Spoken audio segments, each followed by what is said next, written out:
진시 황제가 죽은 후 진나라의 폭정에 참을 수 없었던 백성들과 제후들이 반기를 들게 되었습니다. 그 중심에 귀족 출신 항우와 평민 출신이나 특유의 포용력으로 한신, 장량, 소화 등의 인재를 거느린 유방이 대결하게 되었습니다. 각각 초나라와 한나라를 세우고 초한대전을 벌이게 되는데 결국 유방의 승리로 기원전 202년 한나라가 건국되었습니다. 기원전 200년에는 흉노족의 침입으로 한 고조가 포로로 잡히는 일도 발생되었습니다. 기원전 150년에 등극한 한무제는 한무성세라는 전한의 최전성기를 이끌었던 군주였지만 무리한 토목공사와 흉노와의 긴 전쟁 등 대외 원정으로 국가 재정이 파탄나게 될 정도였습니다. 이는 전한이 붕괴되는 계기가 되었습니다. 한무제는 고조선을 멸망시키고 한사군을 설치하였고 위청 곽거병 등의 명장을 파견하여 흉노족에 커다란 피해를 입혔으며 장건을 서역으로 보내 실크로드를 발견하였습니다. 한무제는 성격이 괴팍하여 억울하게 피해를 본 신하가 많았습니다. 억울함을 무력으로 복수할 수 없어 문화적 복수를 한 사마천을 들 수 있습니다. 기원전 99년 흉노에 투항한 장수 일흥을 변호하다 무제의 노여움을 사서 투옥되고 이듬해 궁형에 처해졌습니다. 옥중에서 고대 위인들의 삶을 떠올리면서 지금의 굴욕을 무릅쓰고 역사 편찬에 몰두하였습니다. 사마천은 이 사기를 자신의 딸에게 맡겼는데 내용 중에 무제의 심기를 거스를 만한 기술이 있었기 때문이었습니다. 사마천의 외손자에 의해 널리 알려지게 되었습니다. 사마천의 사기.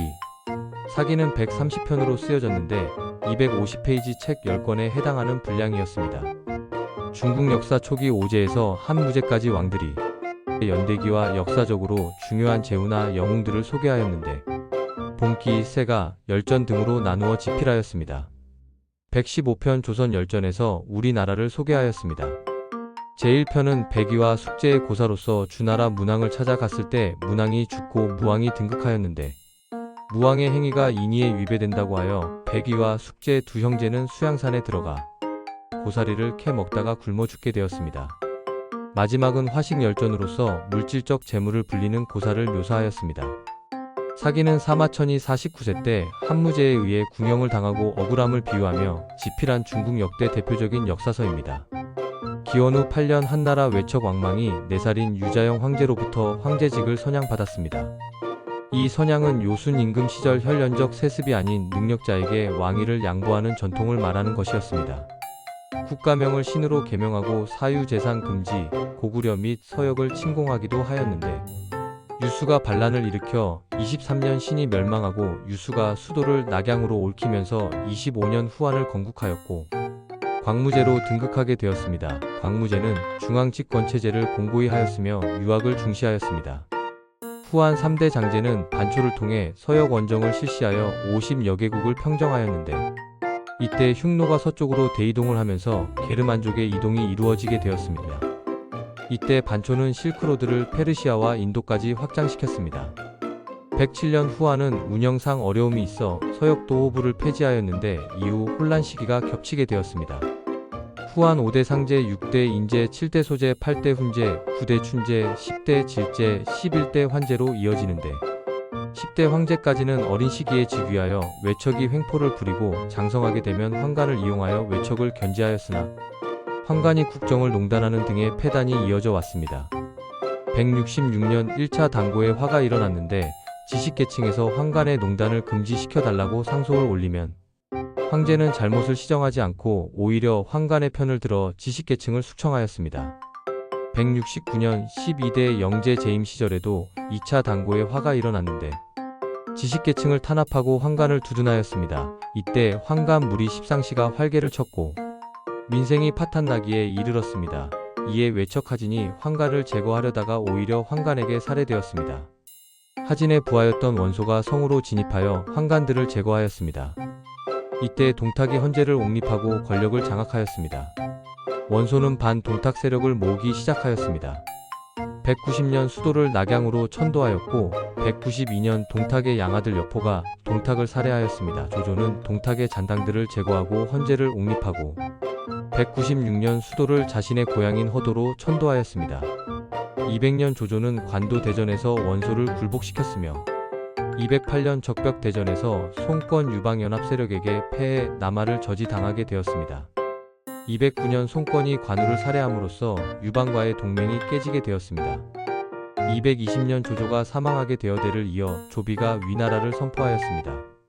221년 유비는 촉한을 설립하고 222년 관우의 복수를 갚고자 이릉대전을 일으켰으나 오해 장수 육손에게 대패하게 되고 이로 인해 사망하게 되었습니다. 223년 유비의 아들 유선이 초계 2대 황제에 등극하였습니다. 제갈량은 이릉대전 패배 후 오나라와 화친을 맺었고 남방 정벌을 단행하였습니다. 남방의 오랑캐 두목인 맹획을 7번 잡았다가 7번 살려줌으로써 맹획을 감동시킨 칠종칠금의 고사성어가 생기게 되었습니다. 200여 곳의 군대로부터 조공을 받아 국력을 회복하고 북벌을 준비하였습니다. 형주 지방을 잃었기에 차선책으로서 험준한 계곡을 장교를 설치하면서 진군을 해야 했습니다. 228년에서 234년까지 초계 제갈량은 5차에 걸쳐 위나라를 치고자 북벌을 단행하였으나 한 번도 성공하지 못하였습니다. 제갈량은 평소 중용했던 부하 마속에게 상키스게 진을 치라고 했는데 마속은 적을 유인해서 역공을 할 생각으로 뜬금없이 전혀 다른 곳인 산 위에 진을 쳤습니다. 그러자 위나라는 마속이 식수를 구할 수 없는 곳에 진을 친 것을 간파하고 바로 상키스를 포위하여 식수원을 독점한 채 기다렸습니다. 총나라의 마속은 물을 구하지 못해 오래 버틸 수 없게 되자 전 병력으로 포위망을 돌파하려 했으나 위나라의 장수 장압에게 참패하고 돌아왔습니다. 제갈량은 마속이 안타깝고 슬프지만 울며 마속을 벤다는 읍참마속을 실행하게 다웠습니다. 제갈량은 위나라 출신 강유를 후계자로 삼고 54세로 사망하였습니다. 강유는 13년간 북벌을 하였으나 성공하지 못하였습니다. 위나라는 등해를 파견하여 10만의 군사로 촉을 공격하였습니다. 2만 명의 군사로 난공불락의 요새인 검문관을 지키는 강유를 뚫기 힘들다고 판단한 등해는 특공대를 조직하여 산을 넘어 바로 수도 청두로 진격하여 총나라 유선의 항복을 받아냈습니다. 부득이 검문관을 등해에게 넘기고 강유는 위나라 종해한테 참수당하였습니다. 263년 촉은 멸망하였습니다. 229년 송건은 오나라 황제에 등극하였고 고구려의 동맹을 제의하였으나 고구려는 받아들이지 않고 오히려 위나라와 동맹을 맺었습니다.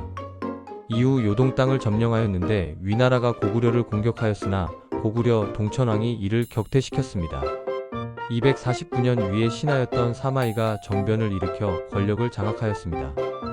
265년 사마염이 위를 멸망시키고 서진을 건국하였습니다. 정권을 잡은 사마염은 국정을 제대로 돌보지 않고 사치와 방탕에 젖게 되어 귀족들의 권력이 강화되어 국정이 문란해지게 되었습니다.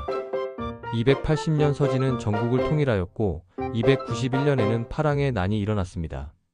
서진의 이대왕제 해제가 지정 능력이 미흡한 상태였는데 황후 가난풍은 외청 양씨를 숙청하고 사마위 및 사마유를 살해하였습니다. 다른 사마씨가 가난풍을 살해하고 사마씨들 간의 전쟁이 발발하게 되었습니다. 이때 병력이 부족한 사마씨들은 흉노 선비 등 이민족을 끌어들이기도 했습니다.